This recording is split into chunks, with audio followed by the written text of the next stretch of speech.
Hay una industria gigantesca construida para decirte cómo sentirte mejor. Compra este cristal, descarga esta app de meditación. Repite estas afirmaciones frente al espejo cada mañana y quema salvia en cada rincón de tu casa. Y si nada de eso funciona, tal vez solo necesites esforzarte más, pensar de forma más positiva o buscar un cristal mejor. Pero hay algo que nadie en esa industria quiere que descubras. La mayoría de las personas que te venden esas herramientas están tan estancadas como tú. Y la razón por la que están estancadas, la razón por la que tantas personas que genuinamente intentan crecer nunca parecen lograrlo, no es porque estén haciendo los rituales equivocados. Es porque están evitando por completo la única cosa que realmente genera un cambio. Carl Jung descubrió esto hace más de un siglo. Pasó décadas estudiando la transformación humana, no la actuación de la transformación, ni el sentimiento de la transformación, sino la transformación real y medible. Y lo que descubrió fue tan simple como brutal. No creces sumando cosas a tu vida. Creces eliminando lo que te mantiene pequeño. Hoy te guiaré a través de 5 cosas específicas que Jung identificó como las anclas más pesadas para la conciencia humana. No se trata de malos hábitos. No son comportamientos superficiales que puedas cambiar con una mejor rutina matutina. Son patrones psicológicos profundos sobre los cuales la mayoría de las personas han construido toda su identidad. Y eso es exactamente lo que los hace tan difíciles de soltar. Ahora bien, cuando digo soltar, no me refiero a gestionar, no me refiero a reducir, me refiero a dejar que mueran por completo. Porque Jung fue muy claro. No puedes cargar con patrones de baja frecuencia y esperar operar a una alta frecuencia. Simplemente no funciona así. No puedes verter agua limpia en un tanque contaminado y esperar que se mantenga limpia. Algo tiene que irse. Así que profundicemos. Estas son las 5 cosas a las que debes renunciar por completo si hablas en serio sobre elevar tu conciencia. No más o menos en serio, ni por curiosidad espiritual. En serio. 1. La necesidad de ser percibido como una buena persona. Quiero que pienses en cuánta energía gastas todos los días gestionando lo que los demás piensan de ti. Te muerdes la lengua en una conversación porque no quieres parecer crítico. Dices que sí a algo que absolutamente no quieres hacer porque decir que no se siente egoísta. Sonríes en situaciones que te frustran o te faltan al respeto porque no quieres que piensen que eres alguien difícil. Silencias las partes de ti mismo que a los demás les resulta incómodo presenciar. Y probablemente a esto lo llames ser una buena persona. Jung lo llamó de otra manera, la persona. Esa es la máscara que te pones cada mañana antes de salir por la puerta. La versión de ti mismo que ha sido cuidadosamente construida para ganar aprobación, evitar el rechazo y hacer que la gente se sienta lo suficientemente cómoda como para mantenerte cerca. Pero aquí está la dura verdad a la que Jung volvía constantemente en su obra. La persona no eres tú, es una actuación. Y actuar con bondad es una de las formas más agotadoras y de menor frecuencia en las que un ser humano puede moverse por el mundo. Piensa en lo que lo impulsa. No es amor real, ni integridad, ni un cuidado genuino por los demás. Es miedo. Miedo a ser visto como alguien malo. Miedo a ser rechazado. Miedo de que, si dejas de actuar, la gente descubra quién eres realmente y decida que no vale la pena tenerte cerca. Ese miedo, ese zumbido constante de fondo de necesitar parecer aceptable, te mantiene vibrando en la frecuencia de la supervivencia. No en el crecimiento, no en la libertad, en la supervivencia. Jung estudió a personas que se habían transformado genuinamente. Y lo que notó fue que habían dejado de intentar parecer buenos y habían comenzado a ser reales. Y ser real significaba que podían ser cálidos y a la vez firmes, generosos y con límites, compasivos y honestos, incluso cuando la honestidad era incómoda. La gente encontraba esto inquietante, porque una persona que ha abandonado la fachada de bueno no puede ser controlada con culpa o vergüenza. No puedes decirles ¿qué clase de persona hace eso? Y ver cómo se derrumban. Ellos ya saben exactamente qué tipo de personas son. y no les interesan tus opiniones editoriales. Ahora, aquí está la parte que hace que esto sea tan difícil de hacer en la práctica. Para muchos, ser la buena persona no es solo un hábito social. Fue una estrategia de supervivencia desarrollada en la infancia. Tal vez ser bueno era la forma de mantener la paz en un hogar inestable. Tal vez actuar con amabilidad era como te ganabas un amor que debería haber sido incondicional. Tal vez ser complaciente era la forma de hacerte lo suficientemente pequeño como para mantenerte a salvo. Por lo tanto, cuando comienzas a soltar este patrón, no solo se siente incómodo, se siente como una aniquilación psicológica. Porque el yo que construiste en torno a la bondad tiene que morir para que algo más auténtico ocupe su lugar. Jung te diría que realmente has liberado esta necesidad cuando puedes decepcionar a alguien y sentirte bien. No genial, no orgulloso, simplemente bien, estable, arraigado en tu propio conocimiento sin la necesidad de perseguirlos y dar explicaciones excesivas hasta que te perdonen. Esa estabilidad es lo que realmente se siente en una conciencia superior. No es actuación, es arraigo. 2. La compulsión de arreglar, salvar y sanar a todos los que te rodean. Si eres alguien que se identifica como empático, sensible o un ayudante natural, necesito que te sientes y asimiles lo que voy a decirte. Tu deseo de ayudar a las personas puede no ser tan desinteresado como crees. Jung estudió lo que llamó el arquetipo del sanador herido. Son personas que se sienten magnéticamente atraídas por aquellos que sufren, que se sienten más vivas cuando son necesitadas y que organizan sus agendas, sus relaciones y su sentido de propósito completamente en torno al acto de ayudar a otros. Y lo que Jung descubrió una y otra vez fue que esta compulsión casi nunca se trataba de la otra persona. Se trataba del ayudante. Cuando tu sentido de valor se basa en ser necesitado, buscarás inconscientemente a personas que te necesiten. Cuando tu identidad está arraigada en ser quien mantiene todo unido, te rodearás de personas que se están desmoronando. Y aquí está la parte más oscura de este patrón.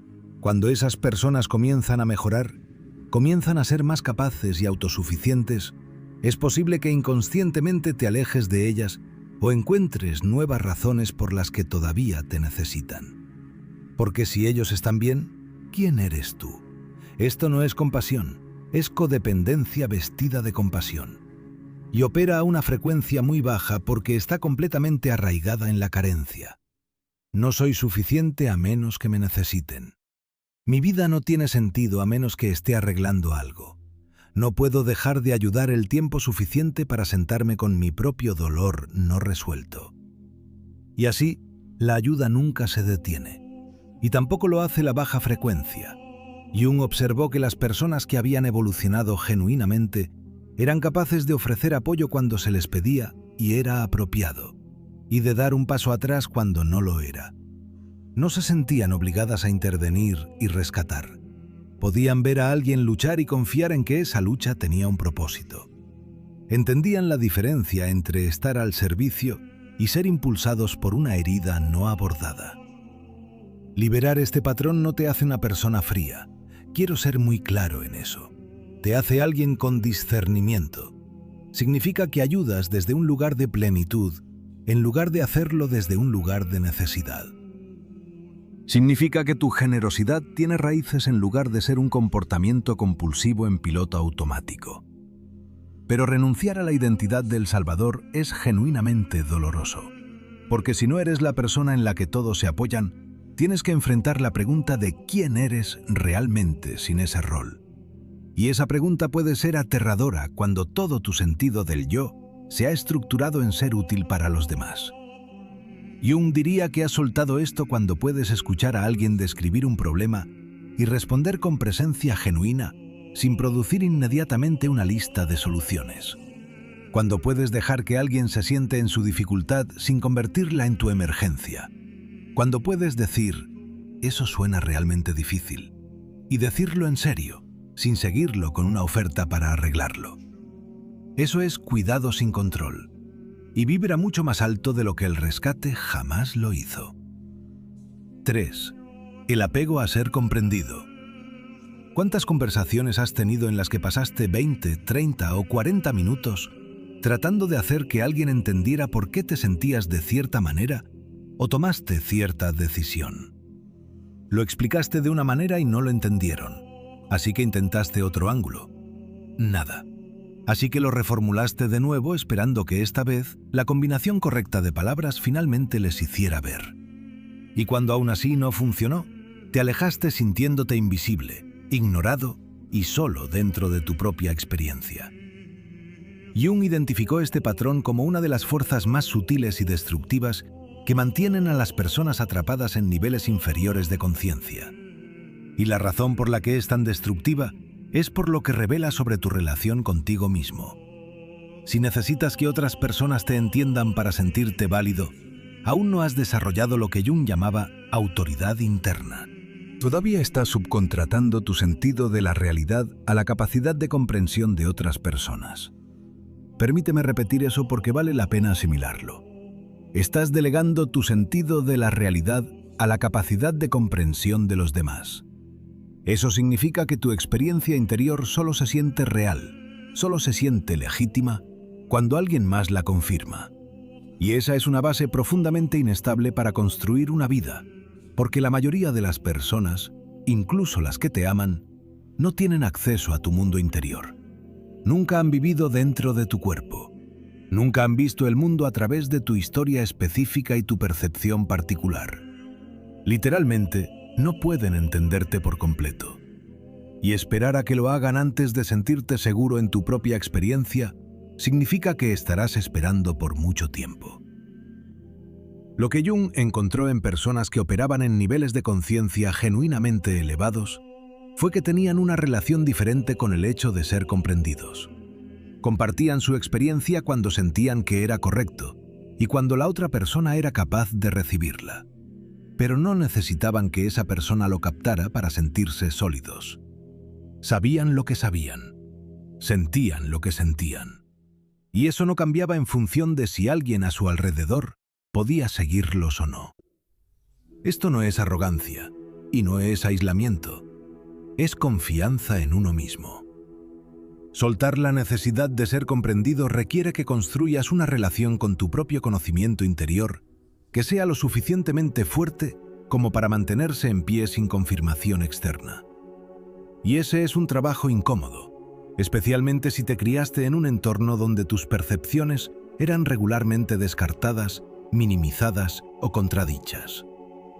Jung advirtió que esta liberación tiene un costo. Cuando dejas de dar explicaciones y de perseguir la comprensión, algunas relaciones se disolverán. Las personas que estaban acostumbradas a que actuaras, justificaras y sobreexplicaras, no sabrán qué hacer con tu silenciosa confianza. Puede que te acusen de ser frío o de estar cerrado. Lo que realmente está sucediendo es que estás creando espacio para un tipo de conexión diferente. Una en la que no tienes que ganarte el derecho a existir en cada conversación. Sabrás que has soltado esto cuando alguien te malinterprete fundamentalmente y te sientas triste, tal vez, pero no desestabilizado. Cuando puedes ser completamente ignorado en una interacción y alejarte sin la necesidad de volver a intentarlo de nuevo. Cuando tu mundo interior se siente real y válido, independientemente de si alguien más puede acceder a él. Eso es confianza en ti mismo.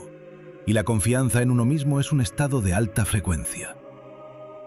4. La fantasía de ¿en quién podría convertirse alguien? Esta va a golpear duro a muchas personas. Tienes a alguien en tu vida, tal vez un padre, una pareja o un amigo cercano, y constantemente te defraudan, te lastiman, te decepcionan o se quedan cortos en cosas que te importan. Pero te quedas. O sigues intentándolo, o mantienes la puerta abierta, porque puedes ver quiénes podrían ser. Puedes ver la versión de ellos que ha hecho el trabajo de sanación, la versión que ha confrontado sus patrones y tomado decisiones diferentes, la versión que finalmente se presenta de la manera que necesitas. Y sigues relacionándote con esa versión en lugar de con el ser humano real que tienes frente a ti. Jung llamó a esto proyección, y fue enfático en que es una de las fuerzas más poderosas que mantienen a las personas atrapadas en dinámicas dolorosas y repetitivas. Aquí está lo crucial que Jung entendió. Cuando ves el potencial en alguien y te relacionas con ese potencial en lugar de quiénes son realmente en este momento, no los estás viendo a ellos. Estás viendo algo que les has puesto encima, una historia que necesitas que sea cierta, una versión de ellos que necesitas que exista. Porque la alternativa, aceptar quiénes son en realidad, requeriría que tomaras decisiones que no estás listo para tomar.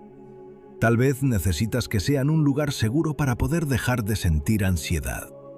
Tal vez necesitas que cambien para no tener que enfrentar cuánta energía has invertido en esta relación. Tal vez necesitas que se conviertan en quienes podrían ser, porque perder la esperanza de eso se sentiría como perderlo todo. Cualquiera que sea la necesidad, te pertenece a ti, no a ellos. Jung descubrió que las personas que habían elevado genuinamente su conciencia habían aprendido a ver a las personas con claridad, no con cinismo, no sin esperanza, sino con claridad. Podían observar el comportamiento de alguien, tomarlo en serio y tomar decisiones basadas en lo que realmente estaba presente, en lugar de lo que esperaban que eventualmente se materializara. Esto no significa que las personas no puedan cambiar, pueden hacerlo, pero cambian en su propio tiempo, por sus propias razones, cuando están listos. Y tú no tienes la capacidad de desear que eso exista en su nombre. Soltar la fantasía de en quién podría convertirse alguien requiere duelo, un duelo real, porque no solo estás dejando ir una esperanza, estás dejando ir a una persona que en realidad no existe. Una versión de alguien a quien has amado, tal vez durante años, que nunca estuvo realmente ahí. Jung dijo que este duelo no era negociable. No te lo puedes saltar. Tienes que llorar a la persona que pensabas que podrían ser antes de poder ver a la persona que son. Y una vez que puedes verlos claramente, puedes tomar una decisión real. No una decisión basada en el potencial, la posibilidad o la esperanza. Una decisión basada en la realidad actual. ¿Es esta persona, tal como es ahora mismo, alguien que pertenece a mi vida? Esa es la única pregunta que importa.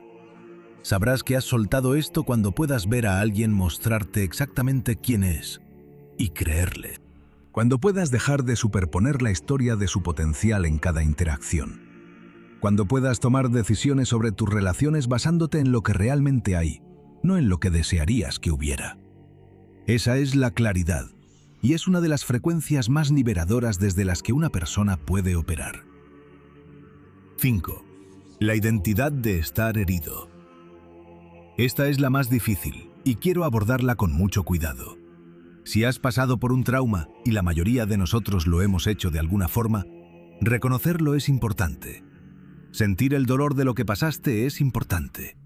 Entender cómo esas experiencias moldean la forma en que te mueves por el mundo es importante. Jung no cuestionó nada de eso. Lo que sí cuestionó fue lo que sucede cuando la herida se convierte en el centro de tu identidad. Cuando la historia de lo que te pasó se convierte en la historia más importante que cuentas. Cuando tu historial de trauma se convierte en tu principal carta de presentación ante personas nuevas, en tu principal marco para entenderte a ti mismo y en el lente a través del cual interpretas cada nueva experiencia. Porque eso es algo fundamentalmente diferente a sanar. Jung observó que muchas personas que habían hecho años de trabajo terapéutico, que podían articular sus heridas con gran precisión y profundidad, nunca habían superado realmente la etapa de identificación con esas heridas. Entendían su trauma, pero todavía estaban organizando toda su existencia en torno a él. Tomaban decisiones a través del filtro de su herida. Formaban relaciones a través del filtro de su herida. Interpretaban el mundo, las intenciones de otras personas, sus propias limitaciones, todo a través del filtro de lo que les hicieron. Y Jung fue directo sobre a qué frecuencia opera eso. Es la frecuencia de la conciencia de víctima. No víctima en un sentido despectivo o vergonzoso, sino víctima como una orientación. Una orientación que dice: lo que me hicieron determina lo que es posible para mí. Lo que pasó en el pasado moldea quién soy hoy y quién seré mañana. También notó algo que requirió mucho valor decir en voz alta. Muchas personas se resisten inconscientemente a ir más allá de la identidad de heridos porque mantenerla tiene beneficios reales. La gente te trata con más delicadeza, tus luchas cobran sentido, perteneces a una comunidad. Tienes una explicación de por qué las cosas son difíciles y no tienes que asumir toda la responsabilidad de en quién te estás convirtiendo, porque siempre puedes señalar por lo que pasaste. Nada de eso es malicioso, es humano, pero mantiene a las personas estancadas. Soltar la identidad de herido no significa fingir que el daño no ocurrió.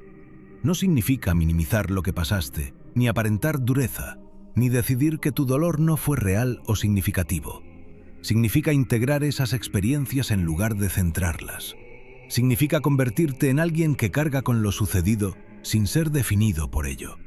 Alguien que tiene cicatrices pero que no está organizado en torno a esas cicatrices. Significa que la pregunta pasa de ¿por qué soy así debido a lo que me pasó? A ¿en quién me estoy convirtiendo a pesar de ello? O mejor aún, a través de ello. Ese cambio de orientación, del daño pasado al devenir presente, es una de las frecuencias más altas que la conciencia humana puede alcanzar, porque requiere que reclames la autoría de tu propia vida, incluso cuando tienes razones muy legítimas para no hacerlo. Sabrás que has soltado esto cuando tu historia de trauma no sea lo primero que compartes con alguien nuevo, cuando puedes hablar de tu pasado sin que sea lo más interesante o definitorio sobre ti, cuando tus heridas son parte de tu historia, pero no el titular. Eso es integración, y es poderoso. La verdadera transformación. Probablemente hayas notado algo que atraviesa estas 5 cosas. Cada una es una identidad, un yo que construiste, a menudo por muy buenas razones, a menudo como una respuesta genuina a una situación real. La buena persona, el ayudante, el que necesita ser comprendido, el que ve el potencial en las personas, el que fue herido. Y cada identidad, sin importar cómo se construyó, ahora es un peso. Un patrón que tuvo sentido en algún momento, pero que actualmente te está impidiendo acceder a un nivel superior de conciencia. La idea central de Jung era esta. La transformación no es aditiva.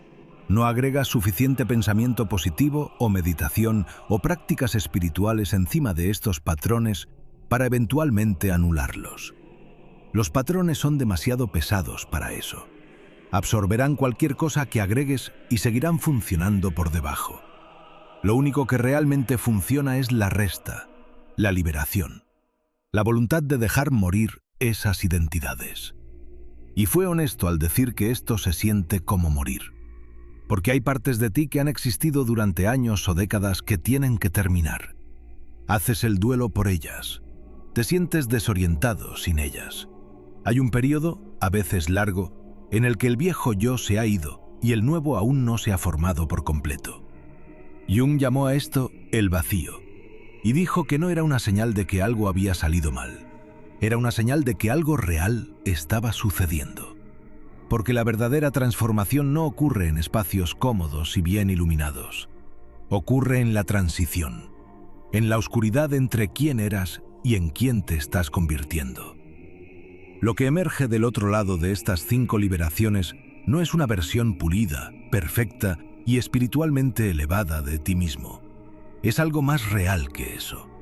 Es alguien que actúa desde la autenticidad en lugar de buscar aprobación, que ofrece cuidado desde la plenitud en lugar de la necesidad, que confía en su propio saber sin requerir consenso, que ve la realidad claramente y toma decisiones desde esa claridad, que se mueve por el mundo como una persona que tuvo experiencias, en lugar de una persona que es sus experiencias.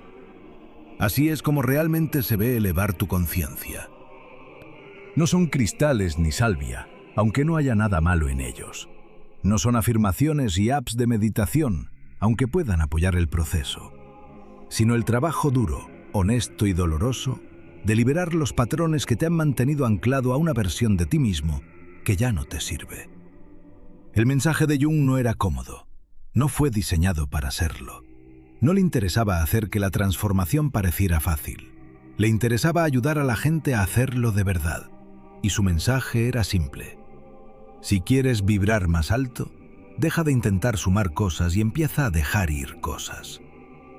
Las 5 cosas de las que hablamos hoy: la bondad actuada, la ayuda compulsiva, la necesidad de ser comprendido, la proyección de potencial y la identidad herida.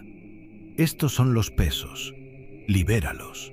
Llora lo que pierdes en esa liberación y descubre en ese espacio de genuina rendición quién eres realmente cuando ya no los llevas a cuestas.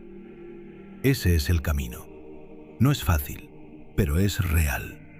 Y la verdadera transformación, la que realmente perdura, la que realmente cambia la frecuencia en la que operas cada día, para eso estamos aquí.